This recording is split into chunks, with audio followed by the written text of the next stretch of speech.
Friends, തളിപ്പറമ്പുള്ള കുന്നോം പുതിയപുരയിൽ അഷ്കറിന്റെ മംഗലാണ് ഈ വരുന്ന September 20-ന്. ഓന്റെ മംഗളത്തിന് ഞാൻ പുതിയൊരു കുപ്പായം വാങ്ങി. കണ്ണൂർ സിറ്റിയിലെ അലീഷേനെ മംഗലം കഴിക്കുന്നു. പെണ്ണിന് മേക്കപ്പാന്ന് പണി. കുപ്പായം ഇതത്താനെ കാണിച്ചാൽ പറഞ്ഞ് നല്ലുണ്ട് കാണാന്.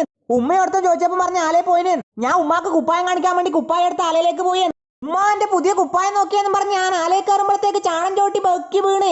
അന്നേരം എന്റെ കേമിലുള്ള കുപ്പായം തെറിച്ച് ചാണത്തിലേക്കും വീണ്. ഞാൻ വേഗം ഒരു കൊള്ളിയെടുത്ത് അതുകൊണ്ട് കുപ്പായം കുത്തി എടുക്കാൻ നോക്കി. കുപ്പായം കുത്തി ഒരൊറ്റ പൊന്തിക്കല് കുപ്പായം പറന്നു പോയി ചളിയിൽ വീണ്. ഓടിപ്പോയിട്ട് കുപ്പായം എടുത്ത് നോക്കുമ്പോൾ മൊത്തം കച്ചറയാണ്. ഞാൻ വേഗം കുപ്പായം എടുത്ത് ഒരു ബക്കറ്റ് എടുത്ത് അതിലിട്ട് ഒലുമ്പാൻ നോക്കുമ്പോ പേപ്പിൽ വെള്ളമില്ല.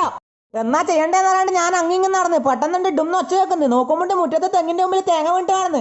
ഞാൻ ആ തേങ്ങ എടുത്ത് കുലുക്കി നോക്കി, നിറച്ചും വെള്ളമുണ്ട്. എനിക്ക് വേഗം പോയിട്ട് ഉമ്മ കറി വെക്കാൻ വെച്ച കുറച്ച് തേങ്ങയുണ്ട്, അതും എടുത്ത് എന്റെ ഒരു പാര എടുത്തോണ്ടിട്ട് തേങ്ങ ഉരിച്ച് തേങ്ങ പൊട്ടിച്ച് വെള്ളം ബക്കറ്റിൽ വെച്ച് കുപ്പായം ഒലുമ്പി അയക്കുമേൽ അറിയിട്ട് കുപ്പായം ഉണങ്ങാൻ നോക്കുമ്പോഴത്തേക്ക് എന്റെ കൈക്കെന്തോ പിടിച്ച് കടിച്ച് എന്റെ ഉമ്മ ഭയങ്കര കടത്തല്. ഞാൻ കടത്തലുകൊണ്ടാടി ഇരുന്ന് പോയി. എന്നാ നോക്കുമ്പോ നിറച്ച് ഉറുമ്പ്. ഞാൻ ഉറുമ്പോടി വാങ്ങാൻ വേണ്ടി പീടിയെ പോയി നോക്കുമ്പോഴത്തേക്ക് പീടിയും പൂട്ടീന്.